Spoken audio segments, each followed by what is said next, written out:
I think it shut her down too, all the hurt that she had been through. She didn't have friends. She just really spent the rest of her life being a good mom to my sister and providing structure and, raising an incredible human. Um, and we were just really close. I just was obsessed with her. As a matter of fact, Kia, I was working in the dental clinic doing OJT to go to dental assisting school, and the chief there pulled me aside and said, "I heard you on the phone with your mom, and I'm worried." And I said, "Why?" And she said, "It sounds like you send money home and you help out, and it sounds like you are really responsible for her and your sister. And I want you to know that you need to live your own life." And I thought, who is she to tell me this? Mm. And I just thought there's no way. I'm perfectly fine doing what I'm doing. And my mom never asked. I did it because I wanted to. I wanted to buy my sister's coat, or I wanted to. We were just very close, and it was just us three girls. So she became very strong, very independent, and she also was a really, really generous and kind person. So she smoked her cigarettes. So she'd go for walks and smoke her cigarette and pick up trash and always, pick up litter. There was this old man that she would feed because he was just an old man that really didn't leave his apartment. And she'd clear it out and bring him food and make him eat, and always helping people. And it wasn't really with money. She didn't have money, but it was with her love, her love. And so she just was everything to me. Oh, I loved her so much, and we were so close. And when I had Maddie, my daughters are both biracial. I had Maddie, and she was so proud of her. And my grandmother was very, very racist and disappointed in me and things like that. And one day my mom went to her house to clean and help her garden, and she saw my daughter's picture had been removed from the picture frame. And my mom said, "Where is the baby's picture?"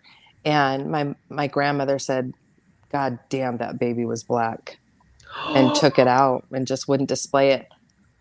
Uh-huh. And my mom was heartbroken and bawled and called me crying and crying and crying. I said, "Mom, that doesn't hurt me. Don't let Mhm. that hurt you." Like, you know what I mean? We're not her. That's okay. That she can be, but my mom was very hurt. And she just was good, a good heart.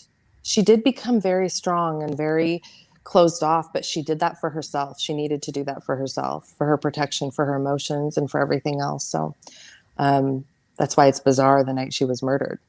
It's just, Mi- yeah. Mindy, how she was broken? Do you know what was the cause for her to be like that? Yeah, her mother died when my mom was, I think, 9 months old or 6 months old. She was a baby. And so all the kids, there were seven kids, they were left in different foster homes. However, who I referred to as my grandmother is really my mom's biological uncle and his wife. They adopted my mom and then eventually adopted all the kids. So they did what they thought was right, but they missed the mark on love and adoration and affection and those things.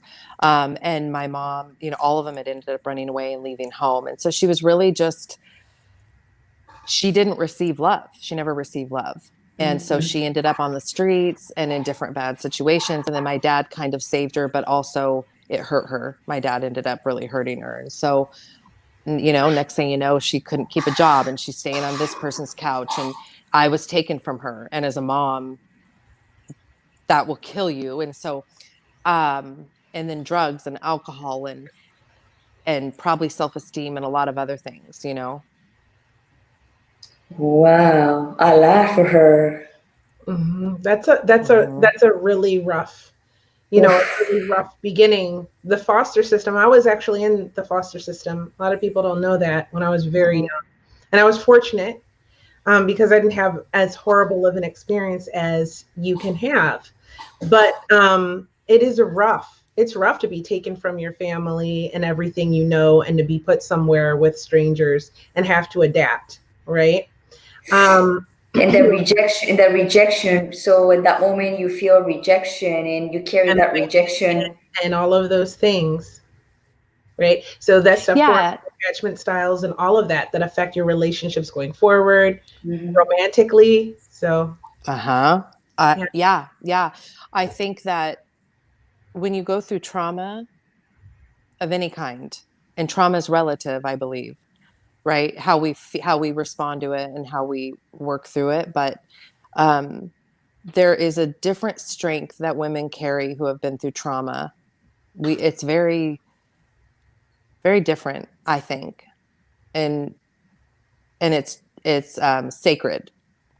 Our independence and strength is very sacred because we know what it feels like to not have security or have a pleasant, relaxed, comfortable life. I mean, it's like what we all want to give our children.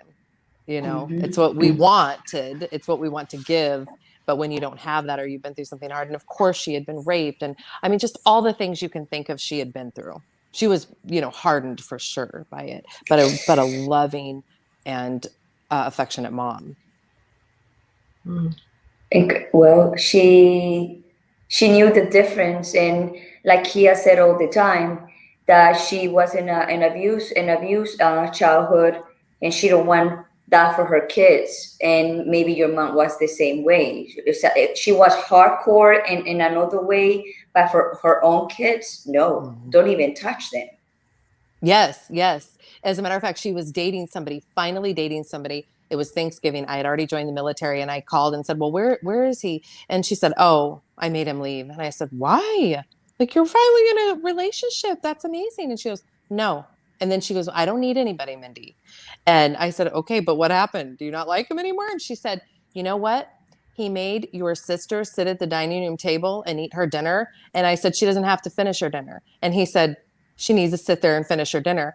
And she said, and I looked over and my baby had fallen asleep at the table. And I looked at him and I said, "Get your shit and get out." And he said, "Over what?" And she said, "Over that, over that." And it was Thanksgiving. She said, I don't give a shit." And she cussed.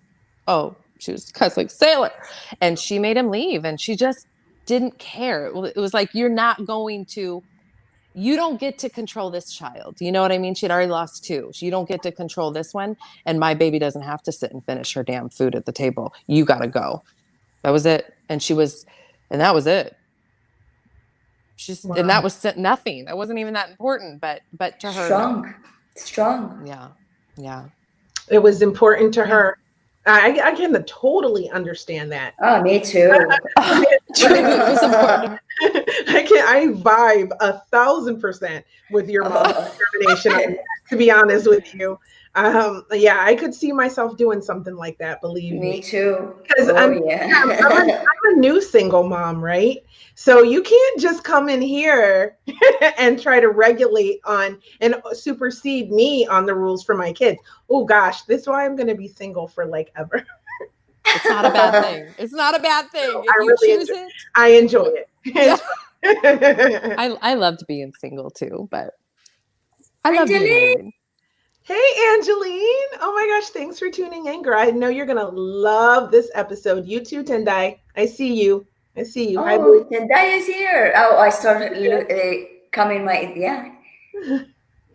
Oh, so you're loving it. Good, good. Well, we're going to ask Mindy some more questions because you know what? Her mother's episode was called, she was on a show called Shattered. She had an episode dedicated to her story, and this was on Investigation ID. So I want to talk a little bit about that, Mindy, because when I was reading your book, I'm going to try to say this without getting emotional because it was emotional for me then, and it just stuck, right? That's how you know it's good writing, okay? Plus it's true, and the true ones really just get in there. So one of the things that I found really, really compelling about it, and I actually, to be honest with you, read this and then had to put it down for like a week because I just needed some time. But it was when you found out that something had happened to your mother. Could you share a little bit of that story? You mean the night that I found out? Yes. Yeah. So for anybody who's watching, I've completed my manuscript, and actually a lot of it's been revised since you read it. And I'm nearly done with my proposal. So I'll be querying an agent really soon. Agents. But I think it's either chapter 1 or it's one of the first chapters, and I had not